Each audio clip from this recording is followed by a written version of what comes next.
Il est comme moi, il a tout le temps faim, cette bête-là. Il y a des camemberts produits à Camembert. J'adore.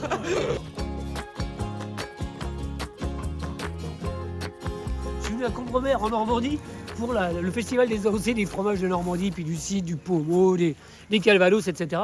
Ça serait bien que les producteurs nous expliquent un peu ce que c'est qu'un AOC, un AOP, d'où ça vient, et est-ce qu'on peut se fier à ces trucs-là? Est-ce que c'est une vraie valeur consommateur?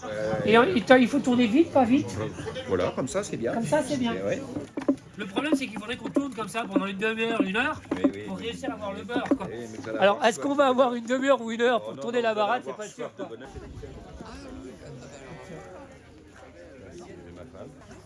J'ai pas 12 ans, mais on va goûter le camembert. C'est surtout la tête des gens qui ont goûté qu'il faut filmer. Excellent. Tiens, regarde. La région. Regarde le côté alvéolé du camembert, là. Il y a le terroir aussi. Mais la vache, elle est un peu rare. Ce qui est important dans tout ça, c'est que le gars, il a pas beaucoup de vaches, mais surtout, il produit des camemberts à camembert. Donc pour le coup, c'est des vrais camemberts. Je te promets que les gars, là, sur le plateau de fromage cette semaine, ils vont s'éclater. Hein. Entre ça et Livarou, ils vont y aller. Hein. En appellation Pays d'Auge, on n'a pas le droit de gazéifier, non. C'est des prises de mousse naturelles en bouteille. Toutes les appellations cidricoles protégées en France, l'AOC Pays d'Auge, l'AOC Perche, le Cotentin et le Cornouailles, ont que des prises de mousse naturelles en bouteille. Ce qui explique que une AOP, enfin une AOC Pays d'Auge, soit un peu plus cher qu'un site de grande distribution. Parce qu'en fait, il y a de la prise de mousse en bouteille, c'est plus long, c'est plus fastidieux et c'est très compliqué à contrôler. Quand nous, on en fait en Bretagne à la maison du cidre, on a une bouteille sur 2 qui pète parce qu'on ne maîtrise pas les fermentations comme il faut. On fait aussi de la fermentation en bouteille naturelle, tu vois. Ça fait pas du tout la même bulle. Hein. Pas du tout. Mais on a une vraie, aujourd'hui sur le cidre, tu as des gens qui sont en train de chercher des choses complètement différentes de ce qui se faisait il y a 20 ans.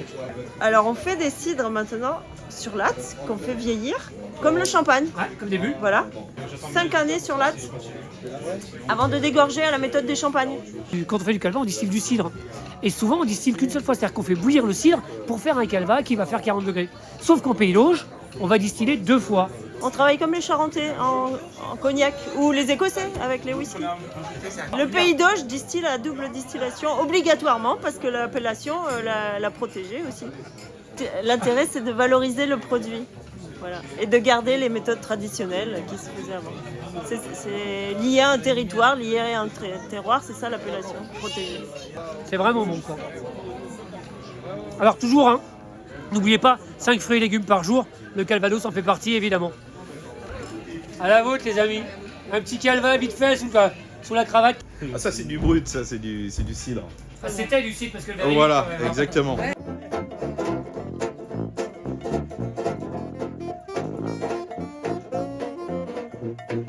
À la vôtre.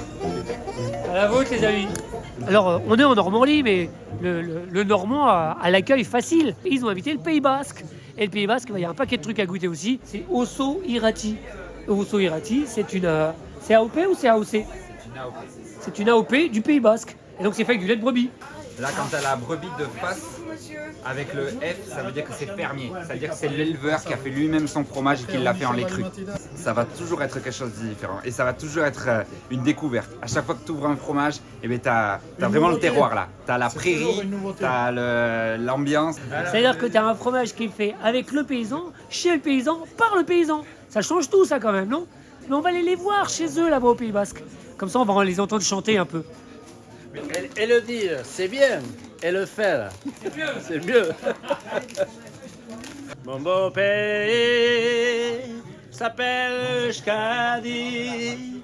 Nous avons tous une pointe d'accent.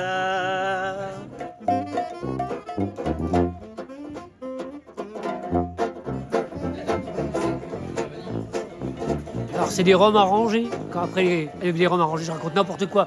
En Normandie, ça y est, je suis déjà bourré moi. Non, c'est des calvas arrangés. Donc il fait comme les rhums arrangés, mais sauf qu'il met des fruits dans du calva. Ah bah oui. Faire un truc avec du calva et des fruits. Pas le choix. Hein. Donc ça permet d'avoir un truc qui est beaucoup moins fort qu'un calva à 40 ou à 45 degrés. C'est un truc qui est à 30 degrés, qui est facile, qui se sirote l'été au bord de la piscine. Voilà. Donc ça, c'est une vraie bonne idée. Bonjour. Ça, c'est le liva. Oui, tout à fait, c'est du Livaro. Mais on est une petite fromagerie, on est 18 à y travailler. On a 9 producteurs de lait qui sont à moins de 30 km de la fromagerie.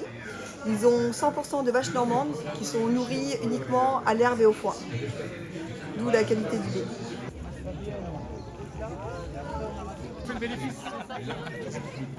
Moi, j'ai pas fait exprès, mais en fait, on est venu à Cambremer pour voir les AOC et les AOP.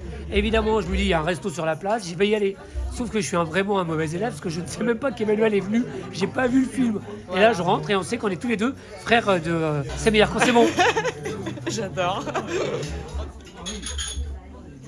On est sur une côte de veau, la côte de veau de Mamie Huguette, avec de la sauce, de la crème, des champignons, enfin à la normande quoi, tu vois, avec des petites pommes de terre rissolées.